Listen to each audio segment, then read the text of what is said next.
welcome to Lauren Reed Color. Thanks for joining me today. So it is the end of March and the beginning of spring, although I'm not sure you would be able to tell because it's raining here. It seems that winter is going to give us one final blast. Actually, I learned a new weather-related term this week, which is a medicane, or a cyclone or hurricane-like storm that occurs in the Mediterranean. Our neighboring countries of Greece and Cyprus are going to be getting the brunt of the storm, and we're going to get the edges. So it's time to batten down the hatches.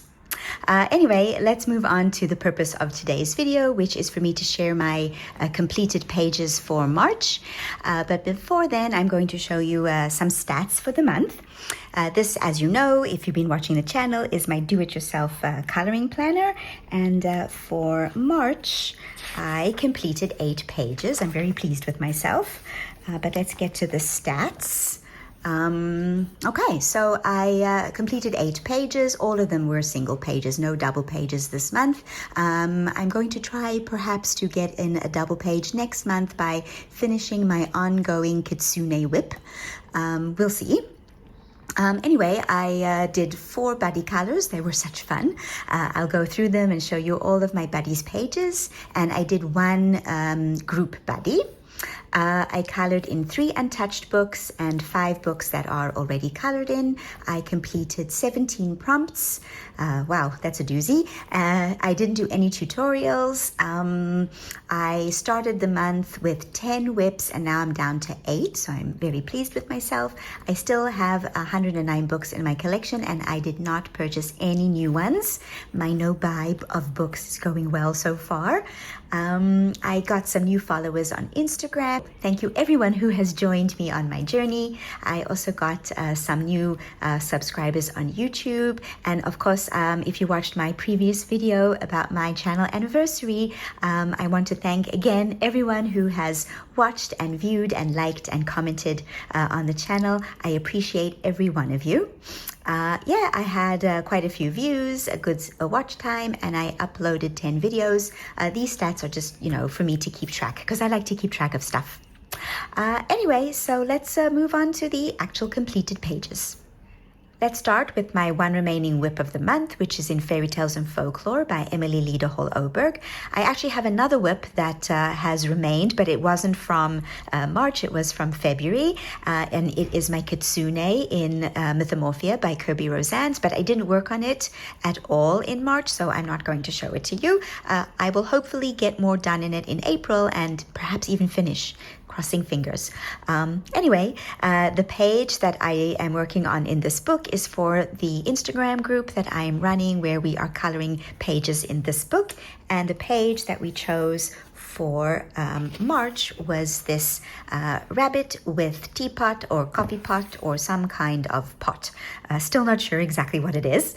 I'm almost done, and it was definitely going through an ugly duckling phase with the coffee pot, teapot.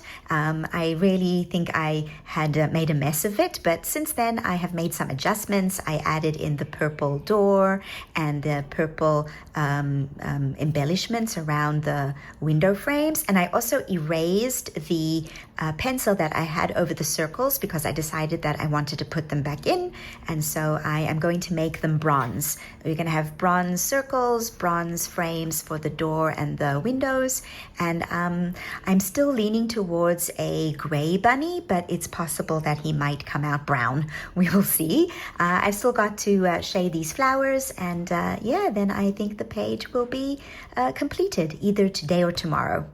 Yeah, so I'm really pleased with the way that it's turning out despite its ugly duckling phase, which I worked on yesterday.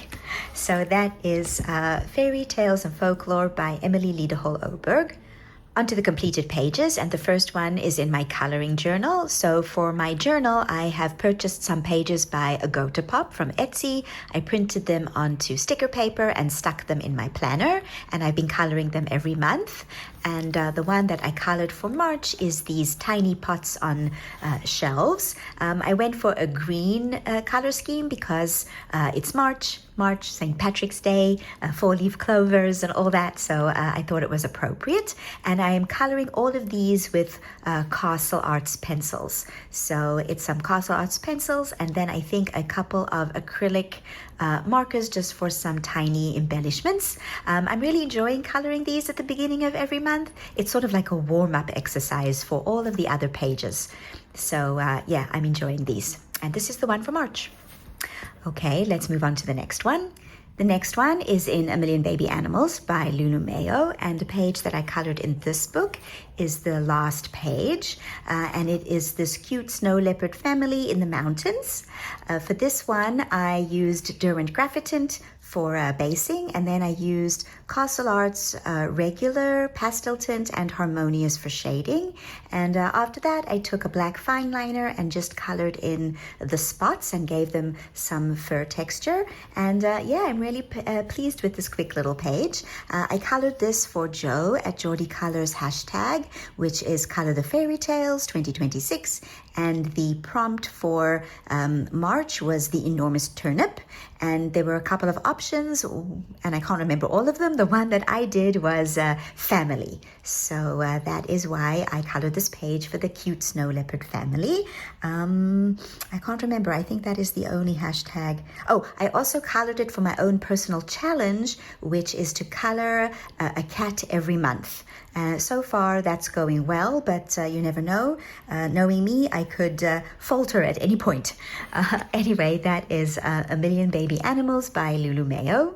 Next is a page in Enchanted Earth by Melpomene Chatsipanigyatu, and this was an untouched book for me, and thanks to Chrissy Wilcox for buddying with me. We both decided to do this book because it was one that we hadn't done before, and the page that we chose to do together is this Butterfly of Flowers page. Only once I started coloring it did I realize that it's not only flowers, it's actually forest scenes. So on this side we have this bear, the sunset with the mountains, and then flowers on the bottom. And this side you have the tree with the river and then the flowers on the bottom. So it actually wasn't only a butterfly with flowers. Anyway, let me just show you Chrissy's gorgeous version. Here it is. And let me just say that I think that her mountains came out amazing. I love the glow that she got with the pinks and the purples and the yellows. So absolutely magnificent page. We actually didn't do it planned this way, but they sort of have the same color scheme, but that was not planned at all. We both did our own thing and then compared at the end. Anyway, so what did I do? I used polychromos pencils straight onto the paper without any basing. And if I had to do it again, I do think that I would put down a layer of some kind of water medium and then the pencils on top. And I think for future pages in this book, that is what I'm going to do. And then the background is my own do-it-yourself distress ink technique, where I take watercolor, I mix it with glycerin, and then apply it to the page with an applicator. I find that technique works really well. I've tried to use distress inks in the past, but they've never really worked for me. And I find this technique much more useful, and I can also choose my own colors, which is really important to me. So yeah, this is my page in Enchanted Earth. Next up is a page in Lunar by Lydia Fenwick, and this was also a buddy color, this time with Holly from Hollyberry Colors. And the page that we did is the Bunny Keeper page. Let me just show you Holly's beautiful version. She actually went with the color scheme that is mentioned in the book itself. So the book mentions pink and purple are the colors associated with the Year of the Rabbit, and I completely missed that, but Holly got it. She's so clever. And I really love her soft pinks and her purples, and she did a fabulous job. Anyway, this is my page. What I did here was I went for greens and browns. So it is Neocolor 2 on the background, and then shaded some more once it was dry with Derwent Inktense. And then I have Prismacolors on her face. There is a tutorial for how I colored her face up on the channel. It is Derwent Pro Color for her hair. Again, it is a tutorial up on the channel. And then everything else is Castle Arts. So the muff around her face and the rabbit are Castle Arts Harmonious. And then it's just regular Castle Arts for the carrots and her outfit. I did add these flowers onto the page. They weren't part of the original illustration, and this was inspired by my inspiration image, which is over here. So you can see how I took the flowers that are sort of embossed onto her skin and then added them onto my page. And I think it adds a lovely touch to it. I'm really, really pleased with the way this page came out, and this is one of my absolute favorite books. I have another buddy color with someone. I can't remember who it is exactly, but I put their name up on the screen, and I think it's in June. So looking forward to continuing this beautiful book by Lydia Fenwick. Another buddy is in Enchanted Forest by Johanna Basford, and this was a buddy color with Christine from Sync Colors. We have colored quite a few pages in this book together. Christine actually started before me, so I think she has more pages colored, but since we've been coloring together, I've put a dent in this book, which I'm really grateful for. So thank you, Christine, for giving me incentive. So the page that we colored is this Castle Gates page. Let me just show you Christine's version. I love that we both went for a nighttime scene, but I really enjoy the glow that Christine has achieved around all of the stars and the torches and the lanterns. I think she did a fabulous job. Anyway, on mine, I decided that I wanted to limit the background because I didn't want to do the whole background this night sky. So I added in these walls, and then I used Neocolor 2s to base the background of the sky and the walls. Then I shaded the sky with Derwent Color Soft and blended with Odorless Mineral Spirits. And then I added in another layer of pencil and the white acrylic marker for the stars. The rest of it is shaded with Faber-Castell Art Grip Aquarelle pencils, which are a watercolor pencil, but I didn't activate them, so it's put down dry. And then I really enjoy the glow that I've gotten here. Here on the bottom, I used Derwent Graphitint, and then again the aquarelle pencils in a similar color for shading the ground. And yeah, I'm really pleased with the way that it came out with the glow that I got on my leaves.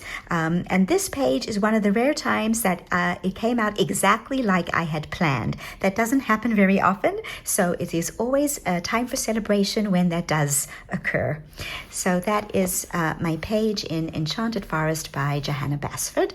Next is my final buddy of the month, which is in Sagen by Maria Trolle, and my buddy is Crystal from Casually Coloring. This is another untouched book for me, so thank you, Crystal, for encouraging me to get started in it. And the page that we did is, one second, I have a protective sheet because I don't want anything getting onto the facing page. So this is the page we did, which I called Cottage in the Woods. I started out with Caran d'Ache Luminance pencils on the background, but I really didn't like the look that I was getting. And also, it was obvious to me that if I continued with those pencils, by the end, my hand was going to really ache.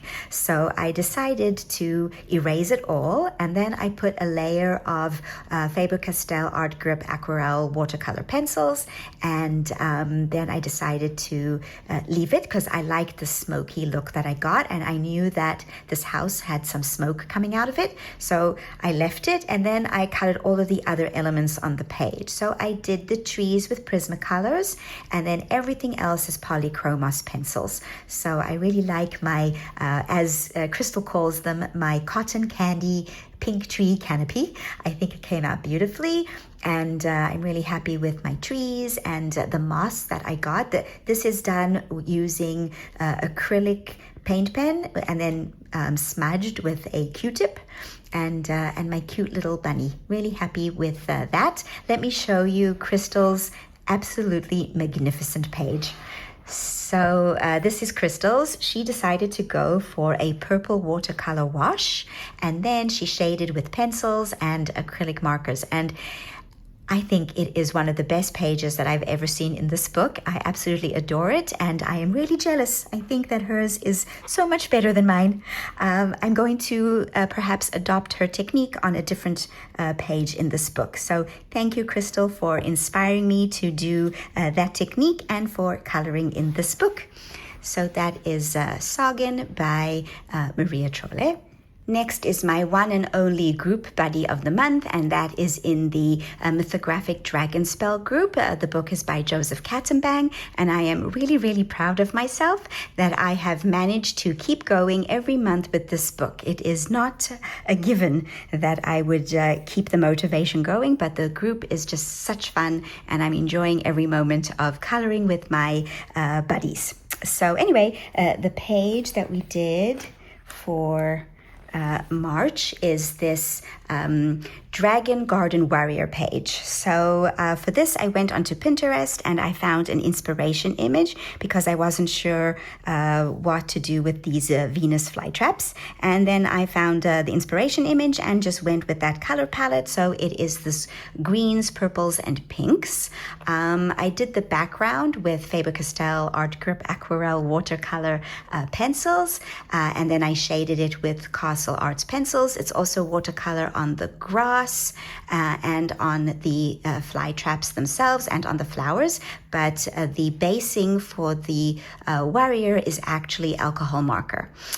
So I decided that I wanted to go for a rose gold armor, and I had originally started out with a reddish undershirt, but when I started doing the rose gold, it really clashed something too terrible. So I decided to erase all of that and go with the purples instead. And then I liked that so much that I decided to put the same blackish purple color into the centers of the Venus flytraps or dragon flytraps. And I'm really pleased with the end result. There are such magnificent pages in the group. I think every single one of them is unique. There is one that is a fire warrior. It's got this like fire glow in the background, and then the armor is silver. It's just magnificent. I think that one's my favorite, but all of the other pages in the group are just beautiful. Thank you everyone who is in this group for keeping me going with this book. Okay, so that is Mythographic Dragonspell by Joseph Katzenbang. And the final book that I colored in this month is Creative Haven Steampunk Fashions by Marty Noble. This book I am coloring for my own Creative Haven 2026 hashtag. Every month I choose a different Creative Haven book to show some love, and this is another one that I'm keeping up with, so I'm really proud of that as well. And the page that I did this month was actually a long-term whip. I started it in August 2024, and I have now completed it. So I'm proud that I finished another whip that had been languishing on my shelves. So basically, I had started the background, the sunset sky and the ocean background, because I wanted this to be sort of like a ship's porthole sort of page. And then I colored one of these little stoppers to demonstrate how I color silver on the channel. That's a tutorial if you're interested. And then I just basically colored everything else. So these curtains started out blue, and the blue that I chose really clashed with the ocean. It was not the same color. So I decided that I needed to shade it so that it would become a lot more purple. And that's what I did. I shaded with Castle Arts pencils, and then I deepened up shadows using a watercolor marker and then smudging with a Q-tip. And I really like the way it came out. The skirt is Art Grip Aquarelle watercolor pencils, but not activated. And then the rest is all the same watercolor pencils, but activated and then shaded with Castle Arts pencils. And yeah, I'm really pleased with the end result. This is also another page that went through a serious ugly duckling phase. And I was just like, I don't know what I'm going to do with this page. But eventually I think it all came together, and it even has some sparkly Langau gel pen on it. I'm not sure if you can see but it is there and I can see it. So yeah, that is my page in Steampunk Fashions. So yeah, those are all of the pages that I completed in March. I think 8 pages is not too bad for me since I'm actually quite a slow colorist, and I hope that April will be just as good. Thank you everyone for joining me as I've gone through my pages, and I hope that you will join me again for more videos. Bye for now.